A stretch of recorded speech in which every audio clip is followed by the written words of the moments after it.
이번 KBO 리그 1호 FA 계약이 체결이 됐습니다. 원종현 선수가 4년 총액 25억 원의 키움 히어로즈로 이적을 했다는 소식이었는데, 구체적으로 계약 내용을 살펴보면 계약금 5억 원 그리고 연봉 5억 원씩 4년 해서 총액 25억 원을 옵션 없이 전액 보장하는 그런 계약이었습니다. 사람들의 반응은 정말 예상 외다, 더 나아가서는 충격적이다, 그런 말을 많이 했었는데, 다들 이번 FA 시장에서는 주전 포수만 4명이 시장에 나왔기 때문에 그 부분에 초점이 맞춰져 있었고, 최은성이라든지 박민우, 노진영 이런 선수들에 다 초점이 맞춰져 있는 가운데서 크게 이적 루머가 없었던 원종현 선수가 이적을 했다는 거 자체도 조금 의외였고, 두 번째로 더 의외였던 거는 그 행선지가 키움이라는 거. 왜냐하면 키움 히어로즈는 모두가 알다시피 돈이 많이 없는 팀이고, 프랜차이즈 역사상 최고 스타였던 박병호 선수를 FA로 보냈던 팀. 박병호 선수가 엄청난 계약을 했냐? 그것도 아니죠. 3년 30억을 계약하면서 이적한 박병호 선수를 잡지 못할 정도로, 혹은 잡지 않을 정도로 큰 돈을 쓸 수가 없는 구단인데, 외부 FA를 가장 먼저 영입한 팀이 키움이라는 것 자체도 굉장히 의외였고, 여기서 더 의외였던 거는 원종현 선수는 물론 좋은 선수지만 내년 시즌 이제 만 36세 시즌을 맞는 선수거든요. 그런데 이 선수한테 4년 계약을 줘서 36세에서 39세를 커버하는 계약을 하게 했다? 불펜 투수가 이 정도로 꾸준하게 잘하기가 어렵다는 건 누구나 알고 있기 때문에 이 부분도 의외였고, 사실은 불펜 투수한테 굉장히 큰 투자죠. 그런데 그 25억에 옵션이 단 하나도 없이 전액을 보장해주는 계약이었으니까, 계약한 선수, 계약한 팀,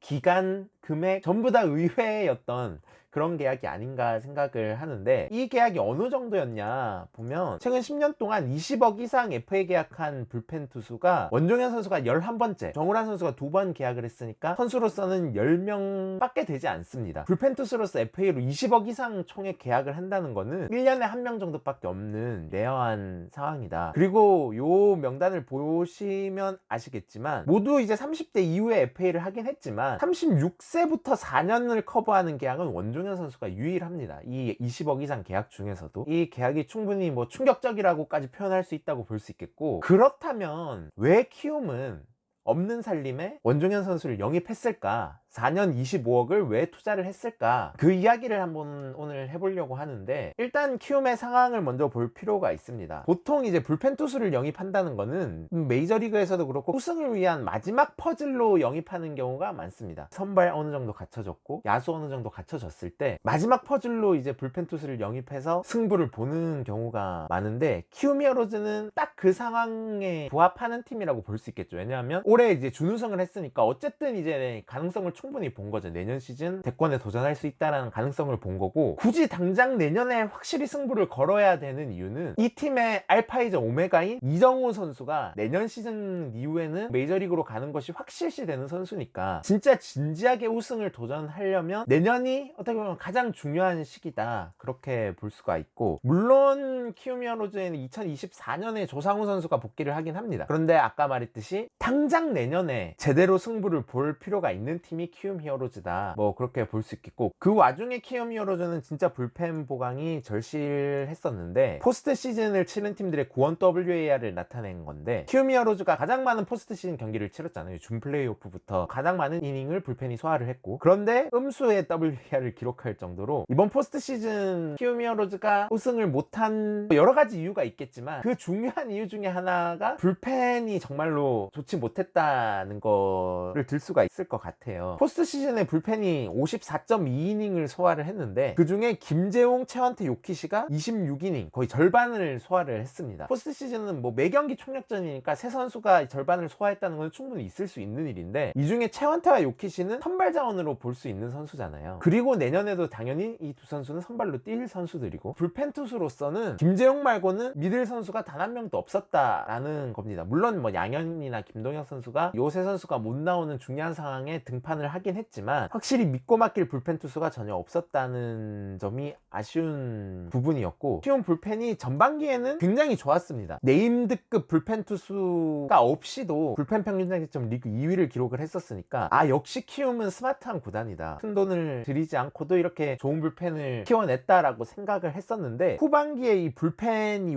와르르 무너지면서 2위까지도 가능했던 키움이 가까스로 3위를 하는데 그쳤거든요. 팀이 몰락하는데 가장 큰 큰 역할을 했던 게 요 불펜진이었고, 좀 더 구체적으로 들어가 보면 전반기 팀 불펜을 이끌었던 선수들이 후반기에 하나같이 와르르 엄청 무너지면서 이 사단이 났던 건데, 김재홍 선수는 이제는 확실히 불펜 에이스를 맡을 만한 투수라고 본다면 나머지 김재홍을 도와야 했던 선수들이 모두 후반기에는 완전 다른 선수가 돼 있었거든요. 단순히 우연히 이렇게 됐냐, 그렇게 보긴 힘들다는 거예요. 왜냐하면 요 선수들 중에서 꾸준히 불펜 투수로서 풀타임을 소화해본 경험이 있는 선수는 양현뿐이고, 요 양현 선수도 최근 몇 년 성적을 보면 계속 전반기에 잘하다가 후반기에 못하는 패턴이 계속 되고 있었거든요. 그러니까 키움히어로즈의 과제는 명확했던 거죠. 불펜이 필요하다. 근데 어떤 불펜? 포스트 시즌에 중요한 순간을 맡길 수 있으면서 어느 정도 검증된 풀타임을 뛰면서도 일관된 성적을 낼 수 있는 경험 있는 불펜 투수가 필요하다라는 결론에 이르렀던 거죠. 이 부분에 있어서는 KBO 리그 전체를 통틀어서 원종현만한 선수가 없다, 그렇게 볼 수가 있겠는데, 리그에서 가장 검증된 꾸준한 불펜 자원이 바로 원종현 선수다. 2014년에 이 선수가 1군의 무대에 데뷔를 했는데 9시즌 중에 한 시즌은 아시다시피 투병을 하면서 보냈었고, 8시즌을 1군 무대에서 뛰었는데 이 8시즌 모두 50경기 이상을 던졌고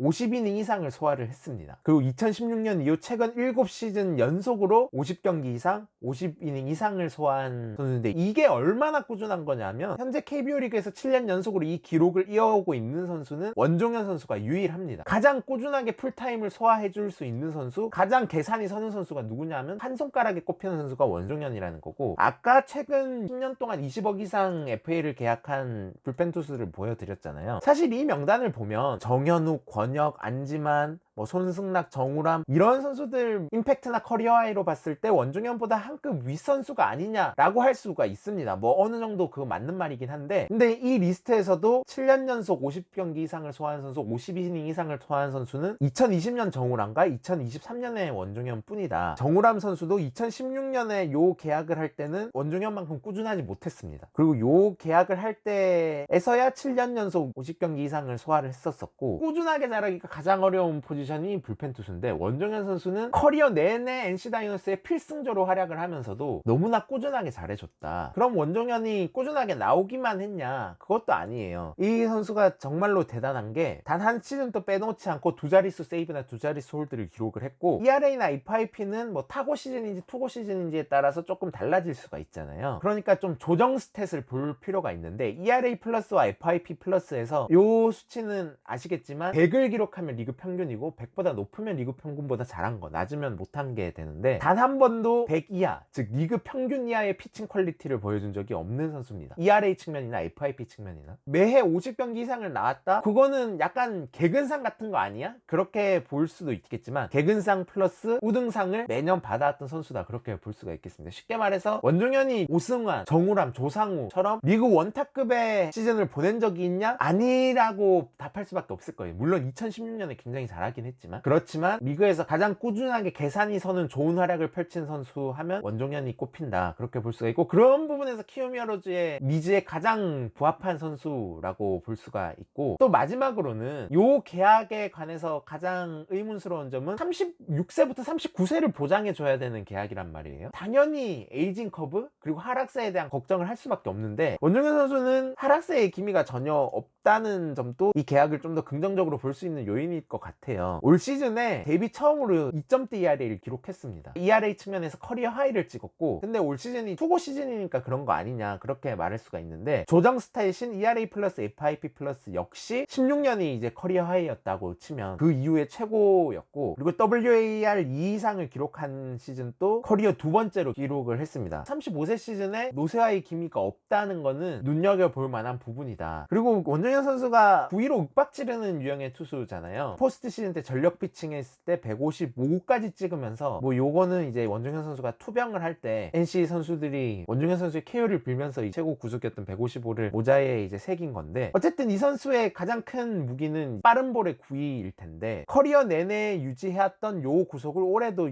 역시 똑같이 유지를 했습니다. 146.9를 찍으면서 구석에서도 역시 노세아의 기미를 찾아볼 수가 없다, 그렇게 볼 수가 있겠고, 물론 요 나이 때 30대 후반대 불펜 투수라는 거는 당장 내년에 어떻게 될지 모르는 게 사실입니다. 1년 1년이 달라지는 시기이긴 한데, 그럼에도 불구하고 이렇게 꾸준했고 이렇게 노세아의 기미가 없었던 선수라면 내년에도 어느 정도 잘 할 거라고 보는 게 합리적이지 않나. 키움이 4년 25억을 투자한 데는 확실히 이유가 있다. 팀 내 상황, 우승을 노려야 되는데 검증된 불펜 투수가 부족한 그 팀 내 상황이 이제 첫 번째가 있을 거고, 두 번째로는 꾸준함, 그리고 세 번째로는 크게 노세아의 기미가 없다는 거. 이런 점들을 다 고려를 했을 때 4년 25억을 투자를 했다는 거고, 키움 히어로즈가 바라는 현실적인 기대치는 당장 내년에는 김재홍에 이어서 넘버 2급 필승조 역할을 해주고, 조상우가 복귀하는 내후년 이후로는 남은 3년 동안 팀 내에서 세 번째, 네 번째 정도 가는 필승조급 불펜 투수, 그리고 포스트 시즌에서도 승부처에 낼 수 있는 급 정도의 투수, 요 정도 활약을 해준다면 키움 히어로즈가 4년 25억을 투자한 게 전혀 아깝지 않지 않을까, 그런 생각이 들고, 물론 여기에 베테랑 투수로서 후배들이 이끌고 모범을 보이고, 그리고 이 선수가 후병을 하면서도 지금까지 꾸준히 해올 수 있었던 자기 관리 같은 걸 후배들이 보고 배운다, 그런 무형적인 것까지 더해진다면 요 금액이 좀 합리적으로 설명이 되지 않을까 생각을 하고, 키움 히어로즈가 이제 내년에는 당장 우승을 노려야 되는 시즌인데 키를 쥐고 있는 선수가 원종현이 되지 않을까, 그렇게 생각을 합니다.